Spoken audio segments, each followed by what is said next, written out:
It's happening now. Many people are cleaning up debris this afternoon from the storms yesterday. News Channel 9's Drew Balea joins us live from East Ridge with an update. Good afternoon, Drew.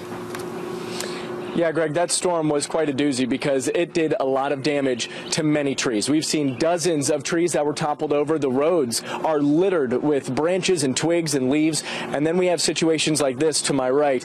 Massive trees that were uprooted when these strong winds came through last night. This one coming down on a home. I spoke to one of the homeowners who was inside, or excuse me, a renter of the home who was inside at the time. She said it was just her and her two dogs and that they huddled in the kitchen because they felt that was the safest place for them to be while these storms passed. And it was a very isolated storm unit that moved through, and it caused damage on only a few streets, pretty much isolated to East Ridge area.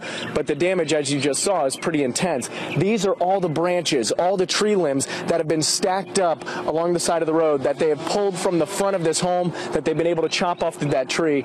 Another home just behind here has more branches and more tree limbs down.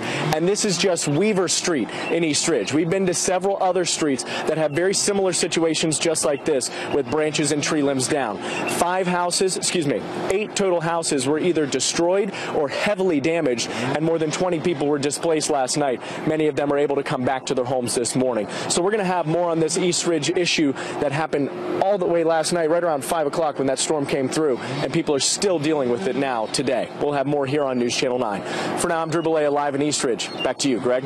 All right, Drew, thanks so much. The storm also hit a part of North Georgia's amusement park. Take a look here at Lake Winnie. These photos sent to us by viewers. Catoosa County dispatchers confirmed the park did have a few trees and power lines down, plus the park sign was knocked down. The park is already closed every Tuesday, so we are not sure right now if they will be ready to open tomorrow. You can depend on us to continue to follow this story.